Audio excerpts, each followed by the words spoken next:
안녕하세요.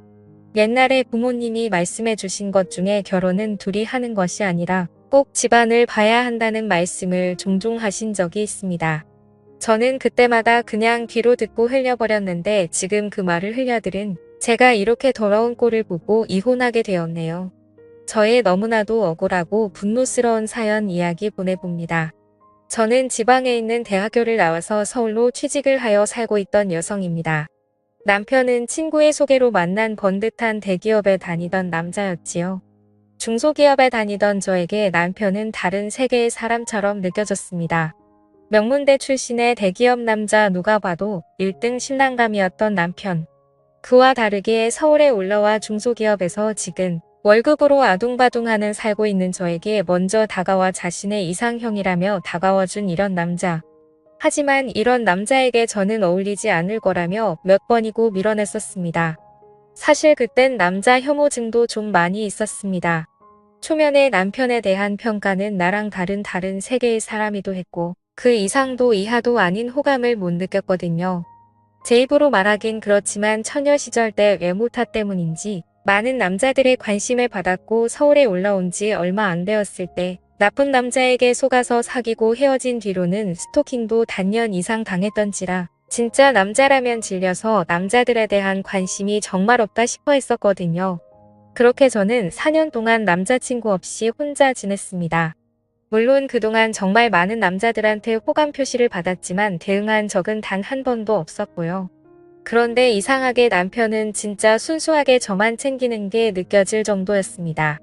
저를 유리그릇 다루듯이 챙기려는 남편을 보고 괜히 상처 주기도 싫어서 제가 왜 우리들은 사귀면 안 되는지에 대해서 말을 했더니 남편이 말하길 자신도 그렇게 모든 것이 완벽한 게 아니라고 하더군요.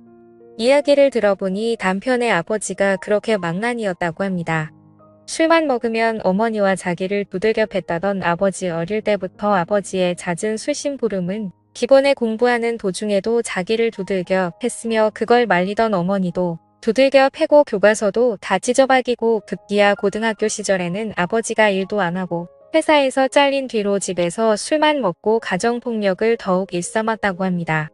어쩔 수 없이 엄마는 집안을 먹여 살린다고 두들겨 맞은 몰골로도 밖에 나가서 일을 하였지만 너무 심하게 맞은 날은 병원에 입원하거나 얼굴에 티가 많이 나서 일도 그만두는 일도 많았다며 자기 집안에는 정말 돈이 하나도 없었답니다. 가끔 할아버지 내에서 조금씩 돈 좀 붙여주는 게 전부였다고 하더군요.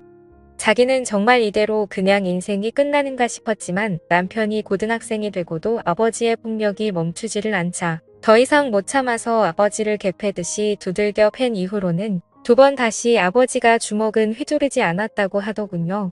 그 이후로 가정폭력은 사라졌지만 여전히 집구석에서 돈도 안 벌고 술만 찾는 아버지가 있답니다. 그래도 아버지를 두들겨 팬 게 효과적이었는지 어머니도 나가서 일을 더 오래 다닐 수 있게 되었고 자신도 그런 어머니를 위해 학원과 공부에 집중을 해서 더욱 돕기를 품고 공부만 하였고 노력의 결실로 결국 하고 싶었던 꿈에 그리던 명문대에 진학할 수 있었다고 합니다.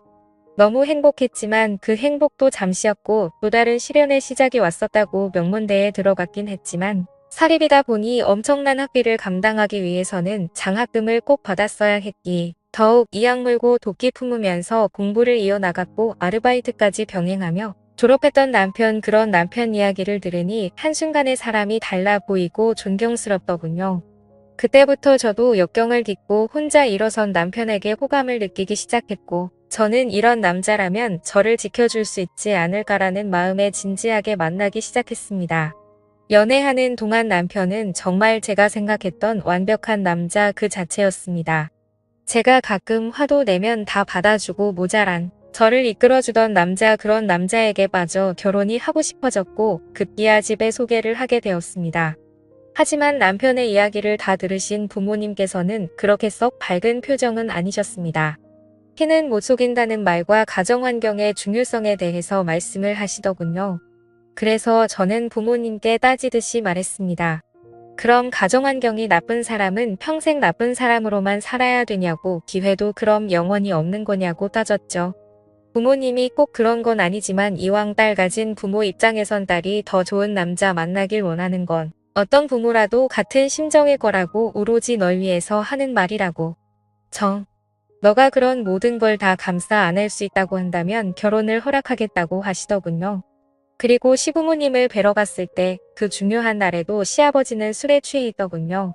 얼마나 술을 드셨는지 덥석 제 손을 잡고는 자기 아들 어디가 그렇게 좋았냐며 끌어안기까지 하더니 머리를 쓰다듬는 걸 남편이 다급히 말리면서 해프닝이 끝났습니다. 그땐 정말 얼마나 놀랐었는지 남편이 정말 미안하다고 결혼하면 그래도 우린 따로 나가서 살 거니까 괜찮을 거라고 하더군요. 그렇게 우여곡절을 끝에 결혼을 하게 되었고 평범하게 신혼부부의 생활을 이어갈 무렵 시어머니가 갑자기 심장마비로 쓰러지셨습니다. 장애가 남을 수 있다고 하였고 재활 케어가 정말 중요하다는 말에 남편이 어느 날 퇴근하고서 제 앞에 무릎 꿇고는 빌더군요. 내가 지금 돈이 많이 없어서 재활원에 보내드릴 수는 없고 돌봐줄 사람이라고는 자기밖에 없는데 그렇게 되면 어머니를 집안에 모시게 되어야 하고 아버지도 올 것 같은데 저한테 너무 미안하다고 정말 이런 의도가 없었다며 비참하게 저한테 사정을 하더군요. 저도 정말 싫었지만 아무리 생각해봐도 저희 형편의 시어머니에게 그 비싼 치료비를 다 지급해드릴 수도 없고 저희가 돌보는 수밖에 없을 것 같더라고요. 그렇게 시부모를 어쩔 수 없이 모시게 되었습니다.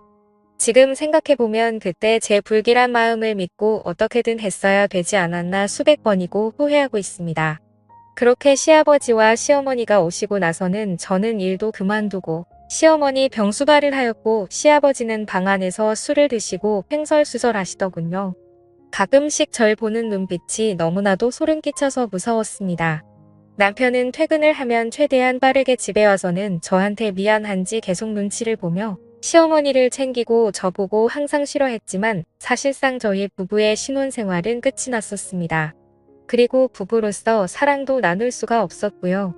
한 번은 시도한 적이 있었는데 시아버지가 문틈으로 훔쳐보는 걸 제가 발견하고 깜짝 놀라서 소리친 이후로는 저도 겁이 나서 두 번 다시는 그런 적이 없었습니다. 그 이후로도 시아버지는 저에게 몰래 다가와 뒤에서 바짝 다가오더니 아들놈은 이런 걸 마음대로 할 수 있다며 부럽다는 등의 이야기를 하더군요. 그때마다 성질을 내며 남편에게도 말을 했지만 남편이 시아버지에게 아무리 화를 내도 고쳐지질 않았습니다. 오히려 은근 슬쩍 실수인 척 제 몸을 스치는 듯한 일도 늘어났습니다. 그리고 몇 달이 지나고 저는 오랜만에 친구들을 만나서 진탕 마시고 들어왔었는데 그날 밤 남편이 들어오기 전에 사고가 일어나고야 말았던 거죠. 시아버지는 남편에게 말하면 모두 끝장내버릴 거라며 협박을 하더군요. 저는 그렇게 말할까 말까 큰 고심에 빠졌고 도저히 저는 못 견디고 그 다음날 경찰을 불러 신고해서 시아버지를 잡아갔습니다. 시아버지는 경찰서에서 제가 유혹을 했다고 소리치더군요. 항상 집에서 옷을 얇게 입고 있었다면서 며느리가 유혹해서 그런 거라며 고래고래 소리를 지르며 당당하게 말하는데 진짜 너무너무 쪽팔리고 창피해 죽겠더라고요. 근데 저를 위로해 줄 알았던 남편은 집에 와서 저한테 충격적인 말을 하더군요. 이런 일이 생겼으면 자기한테 먼저 말을 했어야지 왜 경찰을 먼저 불렀냐며 저를 탓하더군요. 저는 순간적으로 멍해져서 제가 잘못 들은 줄만 알았습니다. 그리고 남편의 눈길에서 읽은 느낌은 그동안 제가 알고 믿고 지내던 남편이 아니었습니다. 뭔가 제가 부정을 저지른 듯한 저를 탓하는 눈빛의 남편. 저는 그 눈길에 진짜 그 인간 쓰레기 시아버지 말처럼 제가 시아버지를 유혹한 천하의 둘도 없는 더러운 며느리가 된 것 같은 기분을 느꼈습니다. 그 이후로 공황장애가 왔고 남편의 얼굴을 보기만 해도 토가 나오는 지경까지 이르렀습니다. 남편은 쌀쌀 맞은 말투로 대체 왜 그러냐며 했습니다. 정신과에서는 제가 후유증으로 이렇게 된 거라고 하더군요. 거의 한 달 지나도 몸 상태가 좋아지질 않자 남편은 혹시 임신한 건 아니냐며 테스트라도 해보라는 말에 제가 진짜 그때 정신이 반쯤 나가서 집안 물건이고 뭐고 다 집어던지며 남편에게 소리를 질렀었습니다. 그리고 테스트 결과 임신은 아니었고요. 남편은 제가 힘들어 보이니 그냥 친정집이라도 내려가 있으라는 말에 바로 짐을 싸서 친정으로 내려갔고 문자로 이혼하자고 보냈습니다. 그제서야 남편은 아픈 어머니 때문에 갈 수가 없는데 대체 저까지 왜 그러냐며 문자 보내는 걸 다시 더군요. 그렇게 한 달쯤 지나서 남편이 저를 찾아와 이제 집으로 돌아오라며 말했지만 저는 한 달 만에 본 남편을 보고 제 공황장애는 더욱 심해져 두려움에 몸이 떨렸습니다.